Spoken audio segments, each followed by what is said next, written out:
கேரளாவில் ரொம்ப ஃபேமஸாக கிடைக்கிறது வந்து இந்த பழம்போலி தான். இதை இன்றைக்கி நான் கோதுமை மாவு வச்சு தான் பண்ணியிருக்கிறேன். கொஞ்சம் கோதுமை மாவு, கொஞ்சம் அரிசி மாவு, உப்பு, 1 டீஸ்பூன் சுகர் போட்டு அந்த மாவை ஒரு 2 மணி நேரத்துக்கு கலக்கி வச்சுட்டேன். அதில் தான் டிப் பண்ணி நான் இன்றைக்கி நல்ல பழுத்த பழமாக நேந்திரம் பழம் எடுத்துருக்கிறேன். அதை கட் பண்ணி தான் இன்றைக்கி நான் பழம்போலி பண்ணியிருக்கிறேன்.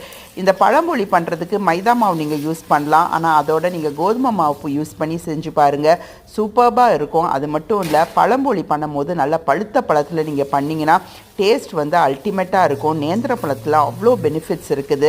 Potassium, vitamin A, vitamin slam அதிகமாக இருக்குது. அது மட்டும் இல்லை, ஆன்டி ஆக்சிடென்ட்ஸ் நிறைஞ்சு இருக்குது. பழுத்த பழத்தில் பார்த்தீங்கன்னா உங்களுக்கு ஃப்ளெவனாய்ட்ஸ் அதிகமாக கிடைக்கும்.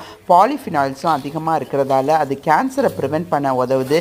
பழம் வெளியில் கருப்பாக இருந்தால் கூட உள்ளுக்குள்ளே வந்து பழம் கனிஞ்சு இருக்கும் போது அதில் அதிகமான ஆன்டி ஆக்சிடென்ட்ஸ், விட்டமின், மினரல்ஸ்லாம் உங்களுக்கு கிடைக்குது. கண்டிப்பாக இந்த மாதிரி பழம்போலி வச்சு சாப்பிடுங்க.